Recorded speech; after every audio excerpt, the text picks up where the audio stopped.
What's going on, guys? Waco from Revolution here with Constant Kwong. How are you, sir? I'm good, Wei. Today, we're going to talk about 5 things you should never do to your friend's watch. Yes. I just got back from Geneva. Great city, great people, great watches, right? And during this time, it was auction week and everyone was there and everyone was having a great time. So I decided to wear my brand new watch, my brand new Cartier Toncintre NSO, a watch I've been waiting for 2 years to have. So I go to the Phillips auction, I sit down, my buddy shows up. He sits down and he goes, "What are you wearing?" I take my watch off, I show it to him. He goes, "Oh, I really like it." His wife, who's sitting next to him, says, "Oh, let me see that." So she takes it and she goes like this. She tries it on without removing her watch. She goes like this. Oh no! And puts a scratch on this watch that I've been waiting for 2 years for. But that wasn't bad enough. The next night, I went to dinner with a bunch of friends. And one of them said, "Oh, let me see your watch." I showed him the watch and he goes, "Oh, is this a luminous dial?" I said, "Yes." And he takes his flashlight out and he does this to the watch. He goes, scratching the shit out of one of my mirror polished platinum brocades on my brand new watch. So I was discussing it with Constant and I was like, "Listen, bro, we need to institute some sanity. We need to institute some rules because this watch collecting hobby is blowing up like never before." Yes. There's more get-togethers, there's more meetups, there's more opportunities to socialize with watches than ever, and we love that. But what I don't want to have is watch collateral damage. You know, basic human decency, guys. As far as Grandpa's concerned, you're both pieces of shit. And the idea that the next day, you know, when someone says, "Hey bro, you scratched my watch," you're like, "Oh, my bad." Oh, man. That's not good enough. It's not good That's enough. not good enough. All right? Yeah. Constant and I have incorporated a slapometer, a scale of penalty for people that commit the crimes against humanity when it comes to watch. And so we have a slapometer from 1 to 5. Each of the slaps should be conducted by our power slap champion, and we're going to show you an image of what that feels like.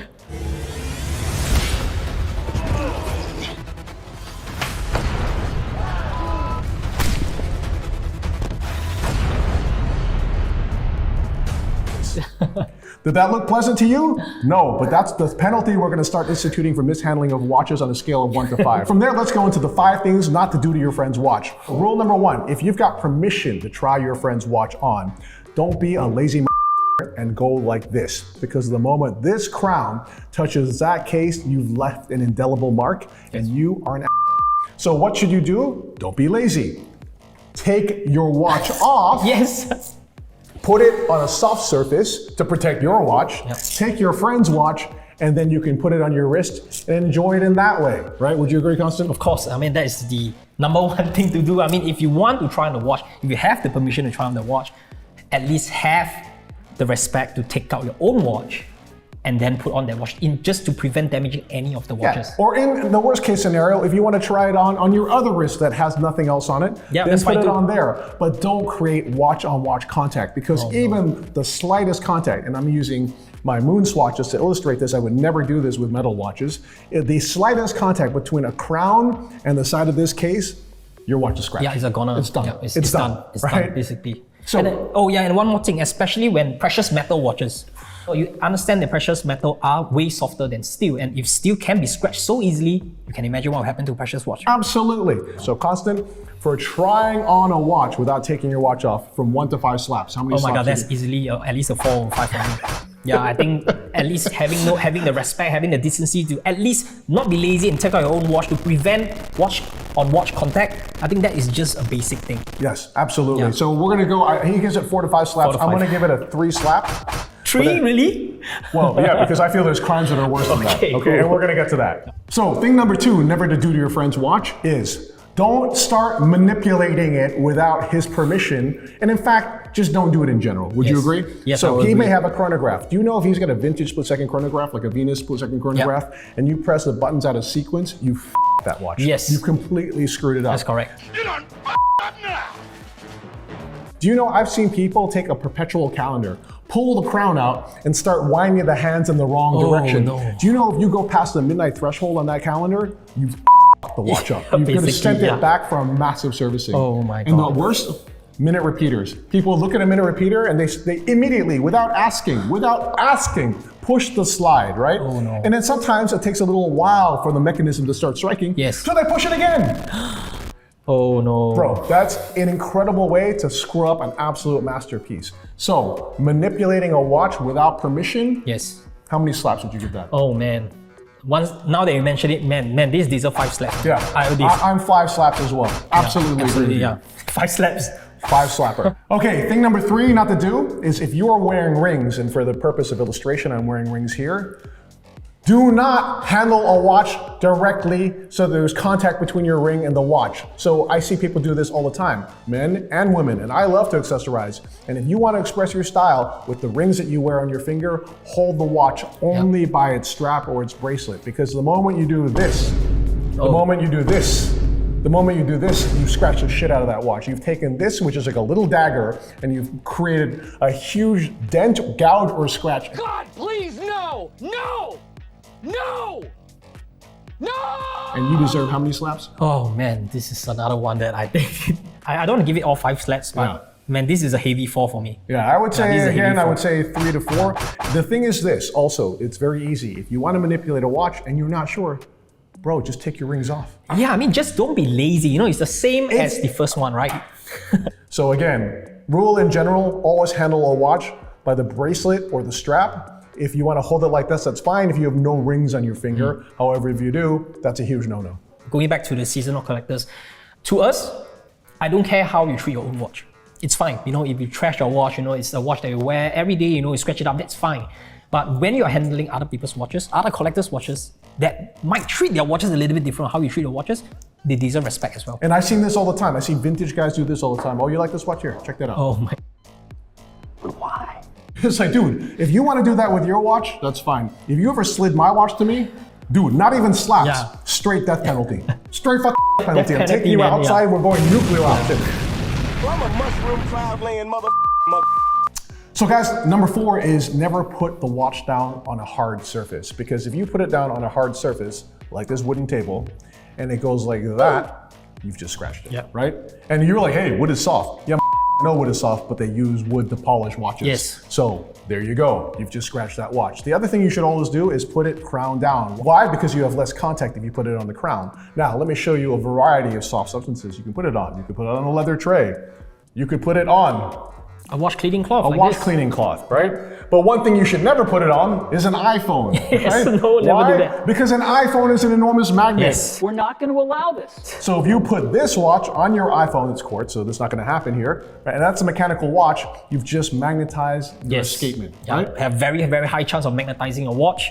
And you know, end of the day, it's something that you don't want to have, you know, accuracy of your watch, which is the timing of it would just go haywire. Yeah, I see that all the time. I see people always taking watches, putting them here, holding them next to the phone, pressing their phone up to there as you're taking a picture. Man. iPhones and watches don't mix in. If you need to take a picture of this watch, also hold your phone at a respectable distance. So on the subject of also where you put your watch, right? Let's talk a little bit about something that often happens at get-togethers, and it is called the sex pile. The sex pile, as the name implies, is not a whole bunch of watch collectors flinging their clothes to the side and jumping on top of each other. 911, what's your emergency? I'm stuck in the North. It is a moment where everyone puts their horological finery on the table, right? Yes. And usually a pile of watches is put together as a demonstration of all the cool watches that were there at an event. So that's cool, but the first thing I would say, if you don't want to participate in this, just be like, you know what, I'm cool. You go ahead with your sex pile, but I'm just going to keep my watch on, and that's perfectly fine. And no one should assert peer pressure on you to put your watch into that pile if they're your friends, right? Yes. End of the day, it's your watch. And then the second thing is for you guys that are the ones orchestrating the sex pile, all the same rules apply, Yes. right? Oh don't my put God. watches contacting each other. Yes. Don't slide them. Don't pile them on top of each other. If you want to have what is called a sex pile and you want to put the watches at a respectful distance and say the table is, for example, a wooden table, you put it directly on and you take it directly off. Yes. You never push it. So Kelsey, you go to a lot of get-togethers. I know you go to a lot of events. Tell me about your policy when it comes to the sex pile. The first thing for sex pile, the most important thing is to get a stable and a big enough surface to put all of the watches, depending on how many watches there is. There might be a lot with just a few collectors, because these crazy collectors have many pieces. So that's number one, because I've seen sex pile that are done on uneven surfaces. Yeah. Which is really scary. It's crazy. Okay, that's number one. Second thing, of course, as an organizer for sex pile, let's say an organizer for a get-together, have the decency enough to bring something like a soft material. I've seen people bring like tablecloths or blankets or even like a piece of leather. Just a nice soft mat. Yes. I think will be fine. And third, of course, the organizers of the get-together, if you are organizing the sex pile, put the watches safely to each other, you know, and leave the gap a little bit more so that it's comfortable for the collectors. So on the subject of materials, because we're talking about soft materials Yeah. to put the sex pile on, there is something that people do which drives me absolutely crazy. And that's when they take your watch and they go like this, Oh my and then they god. rub it against their jeans, presumably so they can clean the sapphire crystal for you, even though you didn't ask them to. Oh my god. But what they don't understand is that denim is a highly abrasive material. And by doing that, they've just scratched the shit out of your mirror polish bezel. People do that shit all the time, and you need to stop it. I hate that shit. Shame. Shame. Oh my god. I mean, it's not just denim.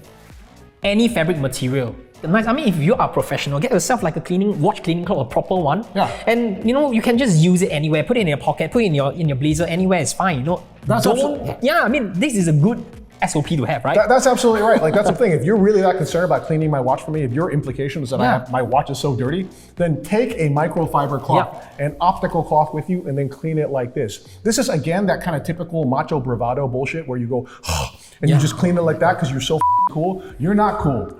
You're about to get slapped in the face. How many slaps would you Oh my god, this is, with other people's saliva especially on there, oh my god, 5. It's a big 5 for me. All right.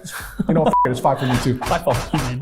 And the fifth thing that you should never do, and this is going to be a controversial one, you should never stack. And what do I mean by stacking? It's when you take your watch and one or even more bracelets and wear them all together. Why? Because as you move your wrist around, this bracelet is acting like a smashing into the case of your watch over and over again and leaving innumerable dents, right? So, okay, like I say it's a controversial one because like I know a lot of like people like to do this, especially girls, like, and I get it. It's cute. You can see the accessories. It's really fun. You can mix and match. But the problem with this is that you create incredible damage to your watch on an almost constant basis. How do you feel about this? Yeah, I mean, this is a subjective matter, of course. You know, some collectors, I would say watch collectors, treat their watches as accessories and just accessories. Sometimes they don't even give a damn about the time and they just put it like an accessory. That's fine, you know, it's subjective. And if that's what you are rocking with and that's what you want it to be, you know, you don't mind about the damage because it's your own, that's fine. But I would say for majority of the watch collectors out there, including myself, stacking is a big no-no. Dude, you can put bracelets on this wrist you can, all day the way long. up to Why do your you need shoulder, to that's have fine, this you know? smashing against your watch?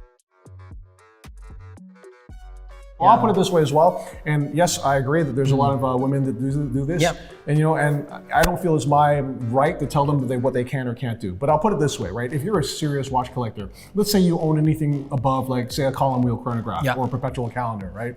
Then if you're a serious person, you should be respecting your watch, and the best way to do that is to treat it correctly, right? Because a watch is meant to endure for multiple generations, and you've just smashed the shit out of it to the extent to which you've just taken one generation out of life out of it. Right? Maybe 2. Yeah, if you put a bracelet on each side, you've taken 2 generations of life out of it. So the stack, for me, is whack. Stacking is whack. So how many slaps do you give to stacking? So I guess I would say in between 0 stacks if it was someone who just wants to use a very basic watch as an accessory. So if you're using a perpetual calendar or a Tobio, I'll give you an example. If someone was walking around with a Journe subscription tourbillon and he puts a bracelet on his watch and it's stacking it like this and he smashes it into his watch, he should go straight to jail. No, fuck it. Nuclear option. Death. Nuclear option. What the fuck?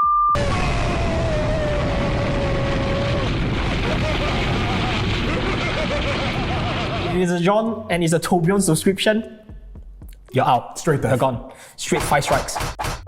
So guys, this concludes the 5 things you should never do to your friend's watch. Now we feel these are important rules to follow because we want watch collecting to grow. We want there to be more and more get-togethers. We want everyone to hang out and have fun, and this is a hobby that's all about interaction, about sharing the passion. I see this watch hitting even a plastic watch, and it makes me really upset. Sorry guys, I'm gonna have to take this off because it's me crazy. Right?